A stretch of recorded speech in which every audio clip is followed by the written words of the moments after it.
Hello, my name is Joseph Carlson, and this is episode 171 of Gaming with Grief, and I'm calling this episode Time to Relax. But I want to remind you guys that this podcast will hit my website, www.gamingwithgrief.com, Monday morning at 7 a.m. Please go there and let me know what you think of the show. You can also subscribe to the podcast in either Apple iTunes, the Google Play Store, or Spotify, and the audio versions of the podcast go up at 7 a.m., just like they do on the website. I'm also on Twitter at JustLittleJoe, and you can write to me at GwgPodfellows at gmail.com. Yeah, I think that's all my shout-outs. Anyway, I was actually out of town this week, so I wasn't able to finish Arise: A Simple Story. I didn't have access to the game. I was working long hours, but here's the deal. I understand I've done some kind of like chill games, stuff like that before, but it's kind of like in between. But I understand we all have busy things going on in our lives, and sometimes we just want to play a game to relax to, chill out to. This doesn't mean that it's a non-violent game. It just means that sometimes you want to play a game and you don't want to think about grief. Maybe you're like me, you need a break. Maybe you're obsessed with the idea of talking about death or, people dealing with grief in games. That's a big ask, but really, sometimes, you know what, even if you are a person that doesn't think about that kind of stuff and just plays, let's say, predominantly first-person shooters, you predominantly just play role-playing games, sometimes you need to kind of stretch your feelings, your thoughts, whatever, and you want to try something new.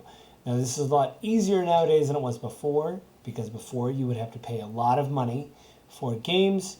You would either have to buy, a game at full price, hope that your friends weren't lying to you.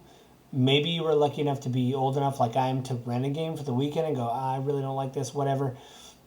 But what I'm saying is that sometimes, not only do I need a game to relax, but I kind of need to get out of my wheelhouse sometimes and just try a game that is different or interesting in a way that kind of pulls me out of what I'm used to playing, because I think we all kind of get in gaming ruts. And that's not to say that, I don't know, I'm abandoning the mission of the pod or anything. I think sometimes, I was on vacation, so I wasn't able to complete Arise: A Simple Story. But sometimes you just, you need a change of pace. Like I said, if you just play shooting FPSs, you need to play something other than an FPS. Sometimes you're sick of playing racing games. You just need to play something that is not a racing game. You need to try something new and different, something that maybe scratches a different part of your brain. Maybe sometimes, you and your group of friends, you always play JRPGs. That's all you play. That's all you talk about. But maybe in the back of your mind, you're like, man, I played Forza, and I really enjoyed it, and I want to talk to my friends about it, but they're going to make fun of me because I didn't play a JRPG.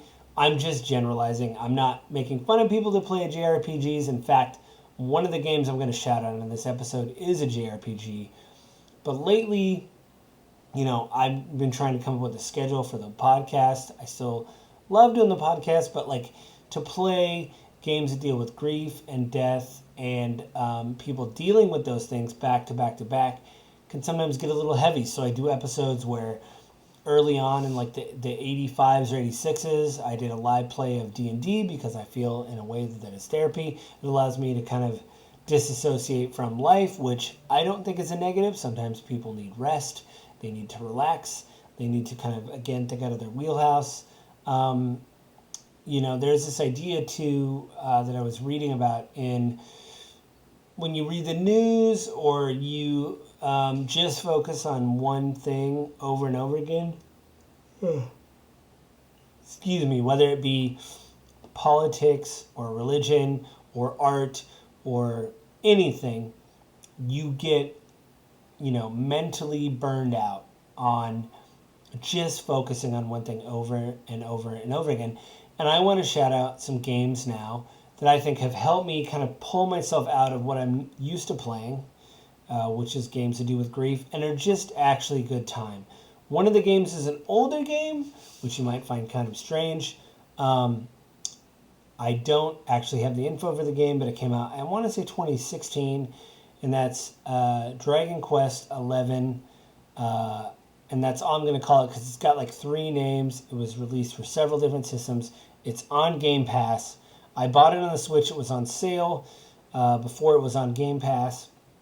It basically takes everything back to, if you want, there's a button you can switch everything back to 16-bit. Now, I normally don't play JRPGs. This is a straight JRPG through and through. Art style is Dragon Quest. If you want to look it up, please. It's very distinct. But one thing I think this game does really well is, like I do, like I don't play a lot of JRPGs, so I take weeks off and then I go back and I play it a little bit more.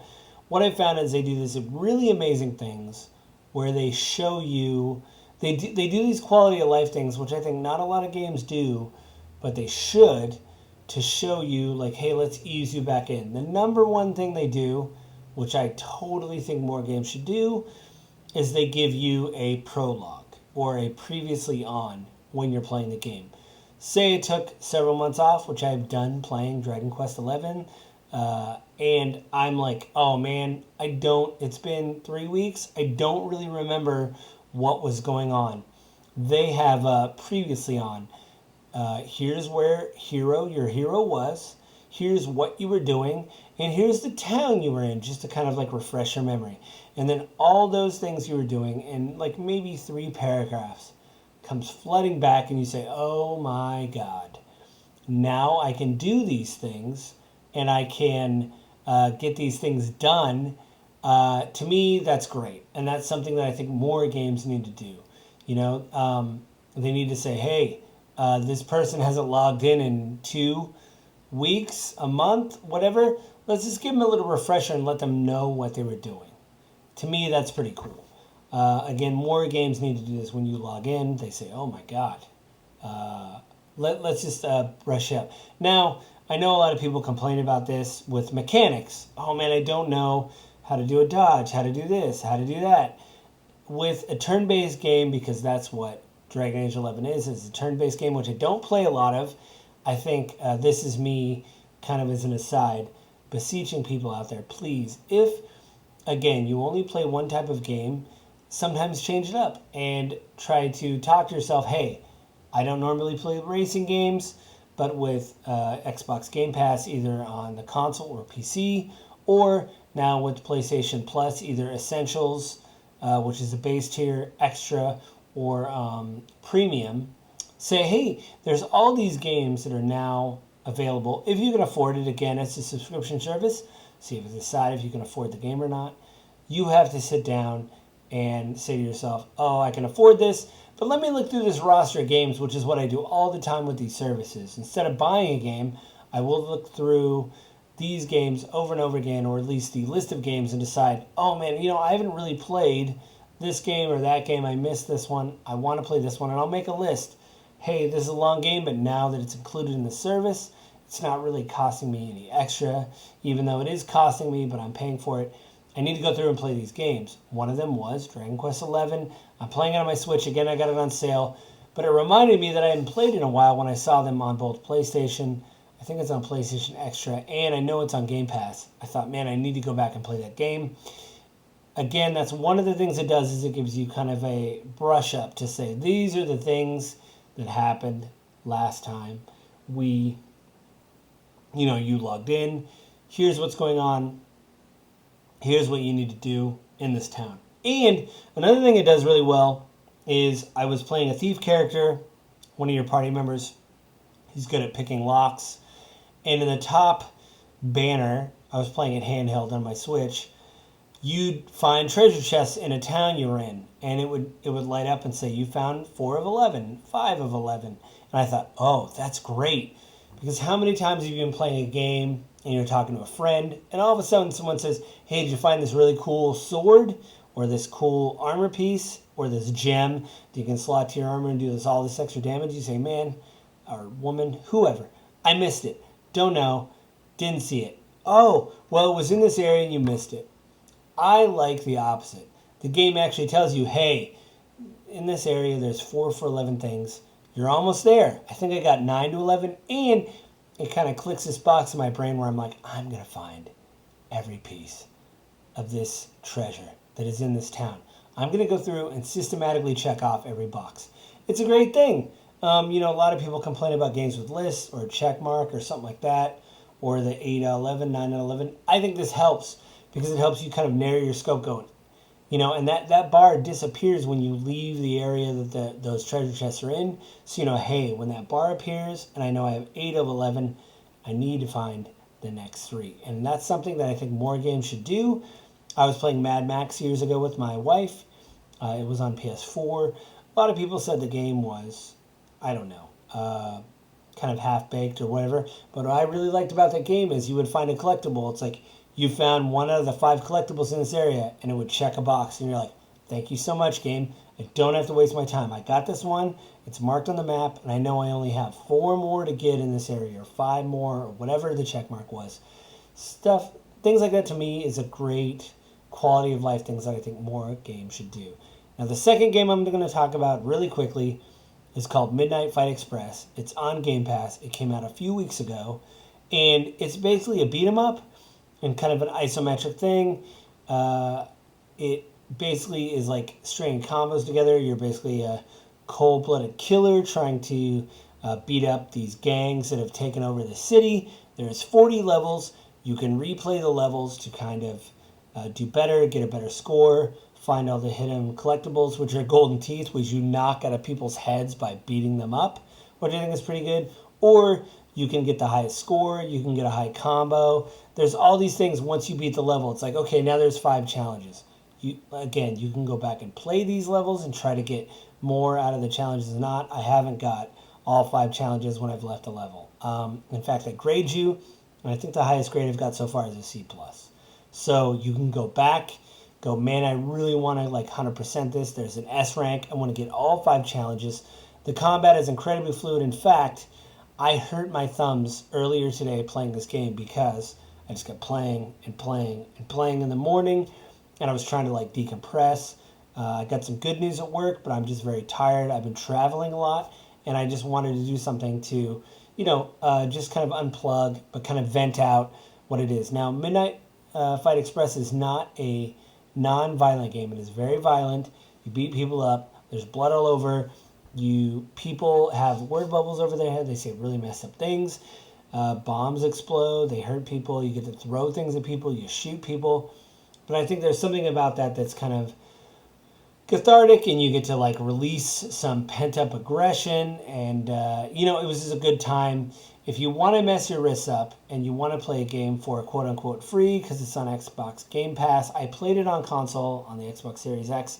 It might be on PC. I recommend playing it on a controller. I can't imagine playing this game on a keyboard.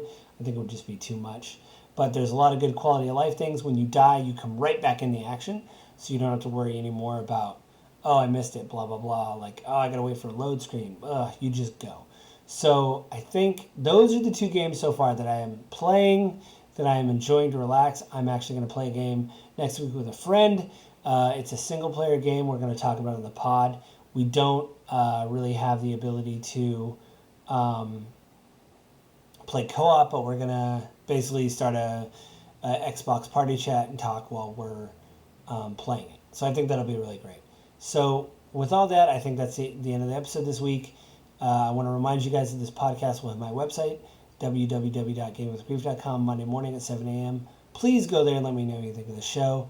You can also subscribe to the podcast in either Apple iTunes or the Google Play Store, and you can find the podcast on Spotify, and the audio versions of the podcast are available on YouTube in audio form if that's the way you want to listen to the pod. You can also write to me at gwgpodfellows@gmail.com. Go there, give me the likes, the reviews, let me know what you think of the show. If there's a game you want me to review, let me show it there. You can also find me on Twitter at JustLittleJoe. And I think with that, that's the end of the show this week, guys. I will talk to you guys next week. Have a good week.